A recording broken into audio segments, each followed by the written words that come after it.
Sometimes you might find yourself in a bad situation to where at the end of it, it just blows your mind and you end up getting the shit end of the stick. For this video here, I'm going to break it down to y'all and let y'all know about the time that I took the charge for someone and ended up getting snitched on by the person who shit it really was. Check it out. Hold down, man. Suitcase this, my cell phone, I'm a charger, don't walk with a limp. Get it knocked off or missing, you gon' get it. Next time I see you ass, you gon' leave airlifted. What's up, y'all? Y'all already know, man. Kfrogtv back in the building. Y'all go ahead and hit that like, subscribe button. Make sure you hit the notification bell so you can see it first. Y'all already know it's me, live and direct, Kfrog. For this video here, I'm going to be breaking down a situation that I actually went through myself with one of the charges that actually are on my record. You understand? From when I was a little younger and shit like that. A conversation popped up, you know, from people questioning me and asking me, you know, different questions and shit on my gaming channel, which is Kfrog Gaming. Y'all go check that out. So it made me, you know, want to put a video together and speak on this situation I went through. Now, this video is going to break it down and just, you'll be able to see the steps that I portray in your mind right now to how fucked up of a situation it really was.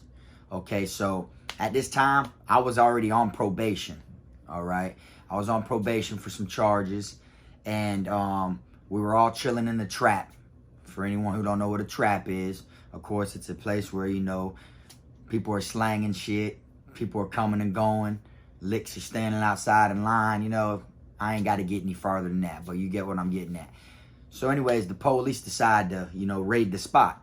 When they decide to raid the spot, they run in there, they do a blitz. When they do a blitz, there's literally only like, say 6 or 7 of us. There's like maybe 5, but somewhere around 6, I feel like. We're all there, boom. The police come in, they rush everyone. They get everybody put in handcuffs. They find drugs on every single person except for me. I'm the one person they didn't find nothing on.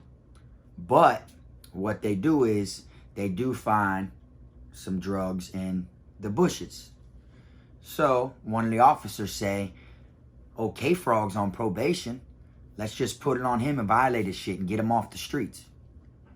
You feel me? Because down here in Davie, where I'm from, you got some crooked-ass officers, and that's the type of way they rock. You feel me? So they end up hitting me with the charge. So when they hit me with the charge, they take all of us to jail. Now, the charge that they're charging me with is a possession charge. 5 pills. There was 5 pills in this saran wrap, you know, from like a pack of cigarettes, right? So they charged me with the 5 pills. Everything else they find on everyone else is, you know, from cocaine, marijuana, and even found a pill in someone's pocket with the same digits that were on the 5 pills that was in the bushes. You feel me? Not to mention it was his first time ever being, you know, arrested and locked up.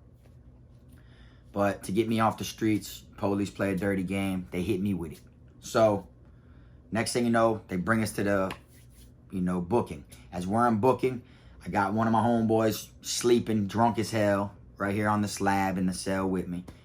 One of my other homeboys that only got caught with some marijuana, he got put in the misdemeanor side, so he wasn't over here with us where the felonies were at. Now, I'm in the cell with the other person, too, whose shit it was, you know what I'm saying? So I tell him, I say, hey, bro, you might as well man up, you feel me? I said, this your first time getting locked up. You know what I'm saying? Like, you gonna be straight regardless. You gonna get a bond regardless. You know what I'm saying? Like, they hit him with a possession of his for the 1 pill he had. So I was letting them know, it ain't like if you say that they're your shit, that they're gonna give you 6 charges. It's still gonna be 1 charge, possession of 6 of them, because the milligrams of the pills didn't add up to turn into a higher charge. You get what I'm saying? So it doesn't matter if he would have got caught with 6 of them from the get-go or, you know, just 1. Regardless, it was still going to be a possession. It just would have been possession of 6 of them instead of possession of 1. You feel me? So he's like, yeah, you right, bro. You right, bro. So me, I sit back, you know, I'm just like, you feel me? I'm not going to say shit, you know what I'm saying? But at the end of the day, you feel me? I'm like, damn, I'm in a fucked up situation because, you know, I want to be true to the people I hang out with and shit. So I kept my mouth closed. So as I'm sitting there, he like, you right, bro. For now, I'm gonna talk to the officer right now. So I'm sitting there. He go to knocking on the door, telling the officer we need to talk to him. Officer opened the door. What is it? He's like, oh, I need to speak to you. He's like, well, speak to me. He's like, nah, I need to speak to you alone outside the cell. So we're all sitting there. He's like, all right, come on. As soon as he walks him outside there in that hallway, guess what he does? He's trying to get me to take his pill charge. He's trying to get me to take his pill charge. You feel me? I looked at him like, what? Like, what? Like, what? You feel me? And they were like, oh, yeah? They put him in a whole nother cell. I'm like, bro, what kind of crazy shit is this? So that person ended up turning, he flopped from the get-go. Now, watch how this story ends now. He flopped from the get-go. Just because he was so scared, you feel me, or whatever. It was his first time ever locked up. Now, everyone else who got charged with stuff, including him, they all ended up getting probation. The whole time that they get probation, I'm still in the county jail fighting this charge, right? Of course, I'm going to fight it, see if I can beat it, because I'm like, there's no way in hell that it was mine. You know, we ended up doing, you know, the depositions on the officers. The officers' stories were, you know, were different than each other's. They said that the cellophane that the pills were found in the bushes came off of a pack of Newports.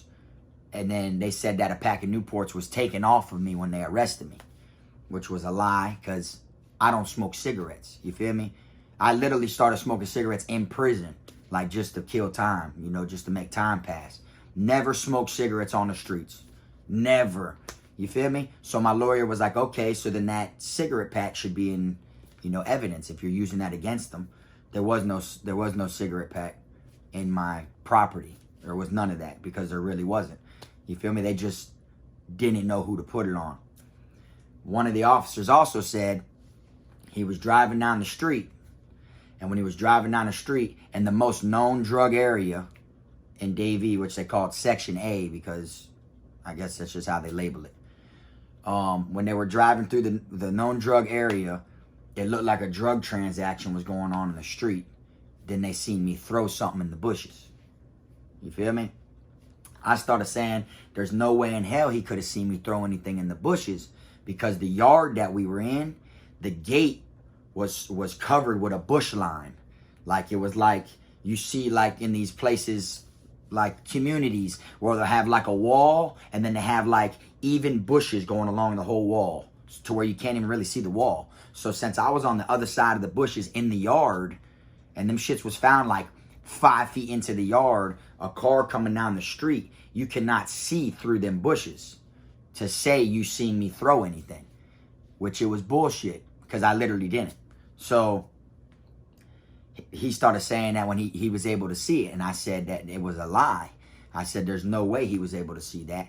And then in my neighborhood at this particular place, all the street lights were busted out. People busted them out with BB guns and shit, you know, for certain reasons, you know. So all the lighting's out on the street.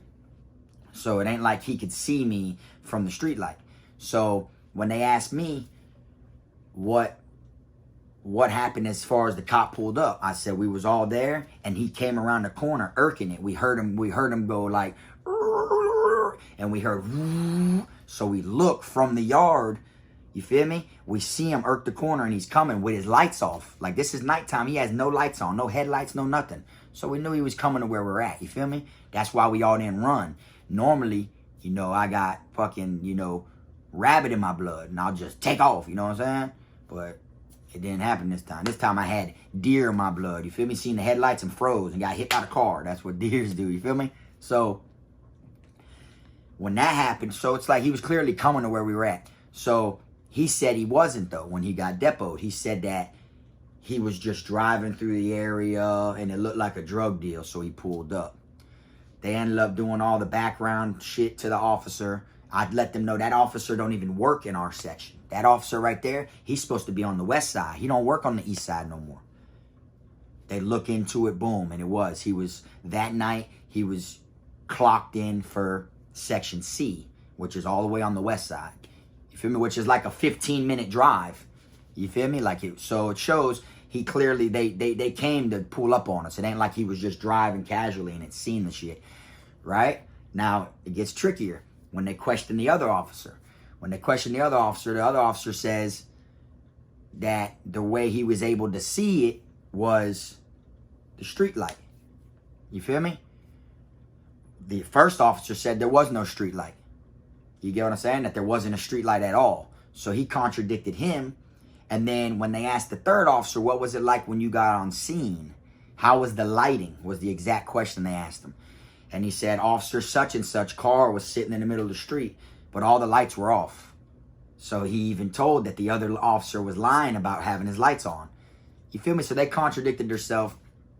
And then as I'm locked up, everyone, like I said, got probation. I'm still in there trying to fight the charge. I got a VOP over my head, a violation of probation, right? Over this petty shit. Now, every single person who caught probation ended up violating, going back to the county jail. One of my homeboys violated, ended up getting a year and a day in prison. Another one caught 2 years in prison. While I'm still in the county jail fighting a charge that literally, it wasn't mine. It was just a fucked up situation. Found myself hanging out with the wrong crowd, you could say. You feel me? So the person who shit it really was, who pulled the little police stunt and started saying he's trying to get me to take his charge. I mean, yeah, in all reality, it was my charge because they charged me. But it wasn't my shit. You feel me? But I ate that. I kept it quiet, like, okay, because I know I'm going to stick to the code regardless. So he want to look cool for his first mug shot. So he want to grill. He like this. He like this in his first mug shot. You know, because he knows he's going home. You feel me? Now, what do? The judge want to make an example out of him because he thinks it's cool to grill in his mug shot. He like this, thinking that shit cool. So they ended up giving him a shitload of probation. He ended up violating that probation and going to prison. I spoke to the person one time when I was on the phone in the county jail. And they're like, damn, bro, I wish I could say something, you know what I'm saying, and it not violate my probation. You think it will violate my probation if I come into court and stand up and say it was mine? I said, oh, I don't know. I'm going to holler at my lawyer. That's what I said. I said, but that was some police-ass shit you did, dog. When I get out, bro, I want to fade. You feel me? That's simple. So I wasn't expecting him to actually come to court and none of that shit anyways, because I felt some type of way. You know what I'm saying? And what it was is I did a 3-way from the county jail to the number he had. I had my people's 3-way him so I could get a hold of him. You feel me? Like, I wanted to tell him, bitch, you police. You know what I'm saying? So I talked to my lawyer. I say, hey, so if the person ended up saying it was they shit or whatever, would it drop my charge in court or would it violate their probation or anything? And my lawyer was like, yeah, it would. It would violate their probation. But why? You got them talking on the phone like that? You know your phone calls are monitored. If you got them talking like that, then you know I could get the recording or whatever and you could get released this week. But me being who I am, I'm like, nah, I haven't heard from him or nothing. I was just asking, you feel me? Because I wasn't going to flip the script and go snitch on him now. To me, that'd be telling. You get what I'm saying? I told my lawyer, nah, I haven't heard from him since I've been in here. I was just asking. You feel me? Even though it was a grimy situation. You feel me? But I got too much pride and too much street credibility to let that shit go out that way. You feel me? So, because even if someone tells on you, you ain't supposed to tell on them. If y'all remember the movie Goodfellas, man, remember what he tells him when he's a kid? He says, you keep your mouth closed and you never tell on your friends. Even though he told on me, he no longer my friend. You feel me? But he wasn't really my friend anyways. He was just someone that, you know, was always there at the same time. You feel me? We basically got money the same way and shit, but he couldn't hold his water as good as I could hold my water. That's basically what it was. So, it gets better. So now, I end up doing a whole year in the county jail. I caught a 364 in the county jail. 364 days. 1 day short of a year and a day. If you get a year and a day, they send you to prison down here in Florida. You feel me? So, a 364, I stayed in my county. I ended up getting back out, reinstated on the probation. So, I just did a straight free year for nothing. You feel me? But, I kept it 100 on my end. Now, that same person who told on me, he ended up going to prison because he caught some burglaries and shit when he violated his probation. They ended up giving him 6 years. The 6 years they gave him was the wild sentence. You know, down here we have the youthful offender thing, which the wild sentence means it's like a downward departure. It's where you plead out to the court. You're opening up to the judge. That means you could be facing 30 years, 15 years, 1 year, 3 years, however it is, and you open plead to the judge and you want to use the YO. You can use it one time, but they don't have to grant it. The judge can give you up to anything he wants to give you at this point. Once you open plead, he can give you 150 years if he wanted to, or he can give you probation. You know, so a lot of people that are younger, they go with the YO Act. You know what I'm saying? They decide to do the youthful offender thing. You feel me? Now, it's like a get out of jail free card, kinda, sometimes. But I see my homeboy Garcia, he was facing 15. He open pleaded and shit like that to use his YO. They put it down that they denied his YO, and they gave him 15 minimum mandatory, day for day. And he was only 21 years old. He came back to the door crying, I got 15 years. You feel me? So, like, that shit gets turned down a lot all the time. Well, anyways, the same person that told on me ended up open pleading, and he ended up getting 6 years in prison. They gave him the whole 6 in. You feel me? Because they can split it up. They can give you 2 in, 4 out, 4 in, 2 out, 3 in, 3 out, 1 in, 5 out, all 5 in with 1 out, or 6 in, 6 out, you know, like that. But they can only give you up to a total of 6 years if they grant the YO. However they want to bust it down. So, he ended up getting 6 in. Now, he goes to prison. I'm on the streets now. I already did my year in the county. Like I said, everyone done went, violated, came back. Everybody, you know what I'm saying? I'm just in here doing this one stretch, doing what I got to do, keeping my mouth closed. So, next thing you know, while he go to prison, he come home years later. He come home, he all tatted up and everything. He became a gang member while in prison. He became a Latin king, to be exact. He got it tatted. Born a man, die a king. In my mind, I'm thinking like, man, that just shows like how anybody can become a gang member. And this ain't no disrespect towards the kings. I love the kings, you feel me? I love all organizations, you feel me? Respect from Frog. But this is just a true story. You feel me? Like, anybody could become a gang member. You know what I'm saying? Half of these people who become gang members that push an image of who they are, they truly ain't. You get what I'm saying? There's some real ones out there, and shout out to the real solid ones. You know what I'm saying? But in my mind, I'm like, damn, I wonder if his brothers, I know his brothers, better yet. No wondering. I know his brothers don't know he told on me. You feel me? It's like, damn, you a gang member now. Them boys don't know that you told on me, bro. You must have told them you was just in there for the burglaries. You didn't speak on why you was, what happened when you was on probation first. How you told first for that. You feel me? And that's just how it is, you know. Anybody could become a gang member. They don't do a good enough background check. A lot of people be gang members under a nickname that they truly wasn't even named. You get what I'm saying? Like, you know, you don't hear nothing bad about someone who just gave themselves that nickname after 20 years of living.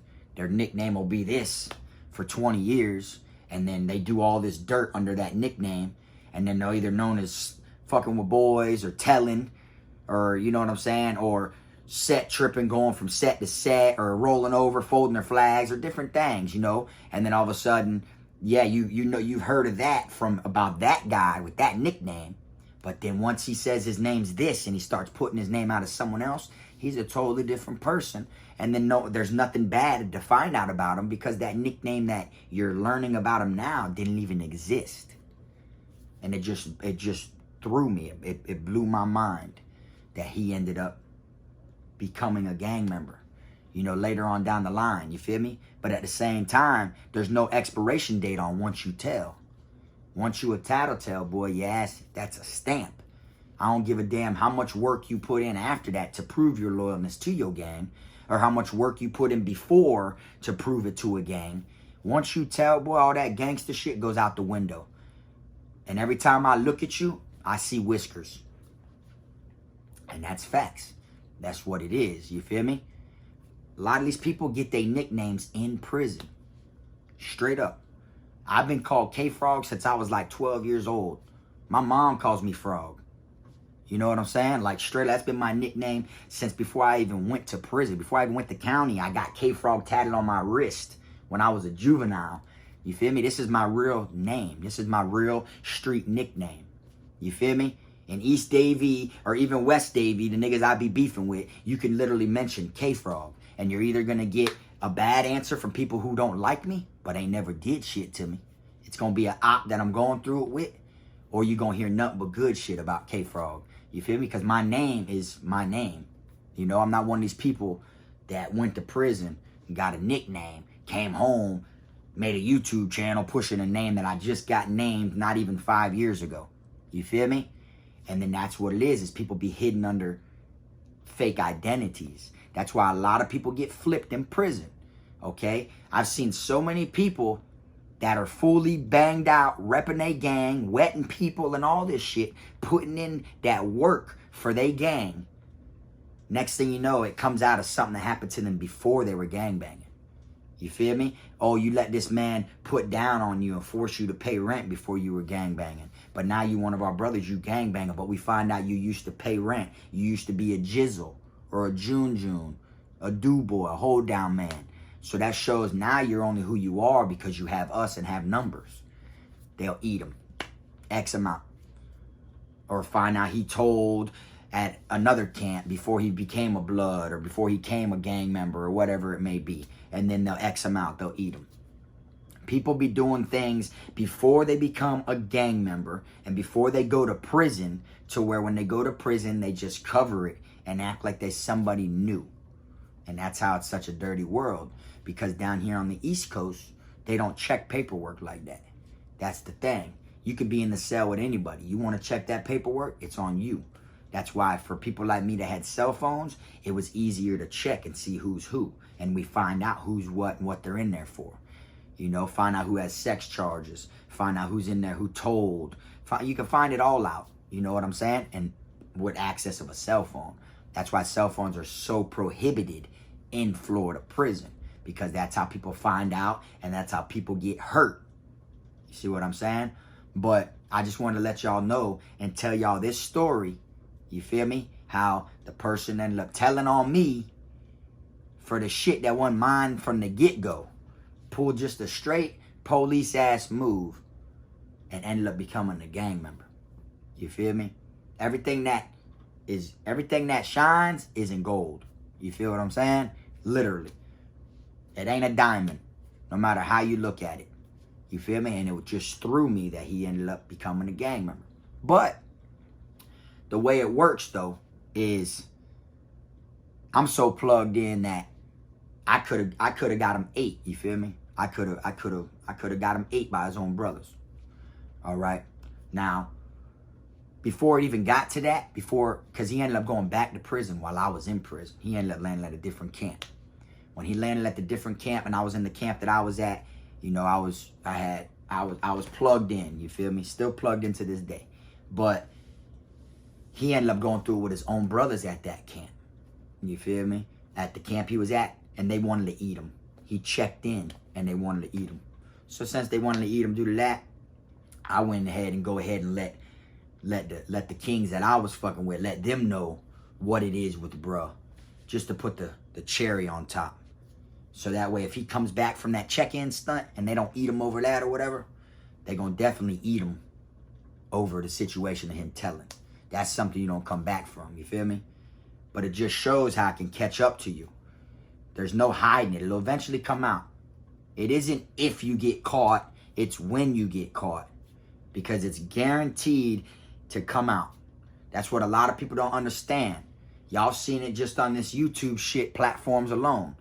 People play to the biggest gangsters and they hide, lie shit forever. And then eventually it comes out.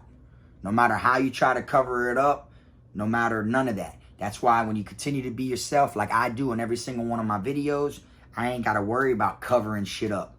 Worrying about hoping I don't crisscross my questions or my answers. I ain't got to worry about flip sides when I'm speaking on anything. Because I'm being myself. I'm speaking straight facts. When you're yourself, you have nothing to worry about. Whoever likes you, whoever doesn't like you, that shit don't matter because you're being yourself. You're not being someone you're not. And that's where a lot of people fall short. Because a lot of these niggas be low-key police. Straight up. I know it. You know it.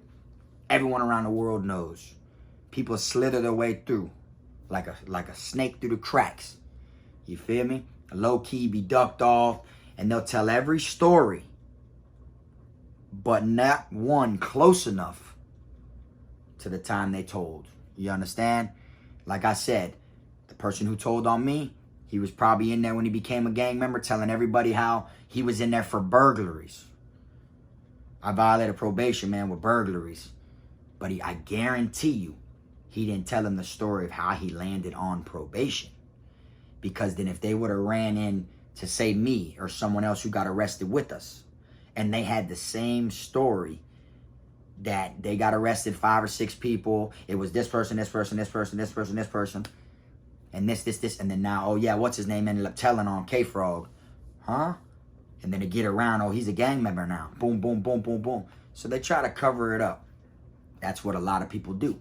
They try to cover up the shit that is closest to the truth that will expose them. But you know, eventually, your hand is going to get exposed.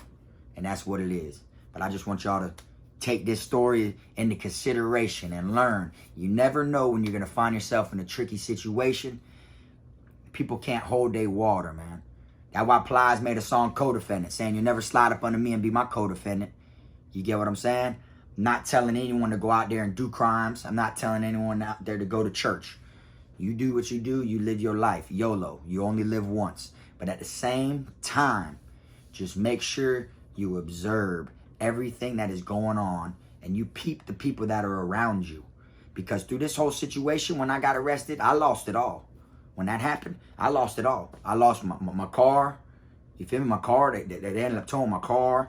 Suspended my car insurance. Due to my car insurance, my child support shit caught up with me because I was locked up, couldn't pay that. They suspended my license. The girl I was dating at the time shitted on me. You know what I'm saying? Like, it's just like, I lost a bunch of shit from this one situation. One little, just for being in the wrong place at the wrong time. You feel me? And boom, just like that, everything was taken at the moment. You get what I'm saying? So that's why you got to pay attention to the people that are next to you. Because even though y'all are maybe hanging out as a team, working together as a team, or whatever it may be, when that pressure comes, them pipes gonna bust. And that's what that's how it is with majority people. You get what I'm saying? And always remember, you may know 100 people in your neighborhood. You may know 200 people in your neighborhood. Everywhere you go, people may dap you up, shake you up, you know, come to your shows if you perform, anything like that. Everybody love you. They fuck with you. But in all reality, them are just associates. You got to know the differences between your friends and your associates. Like they say, you can only count your friends on one hand. Your lifetime friends may be only one hand. You're lucky if it hits the second hand. Everyone else is just associates. Straight up. But that's all I got for y'all today. I appreciate y'all tuning in. You already know, man. Till next time, y'all stay sucker free, man. Kfrogtv.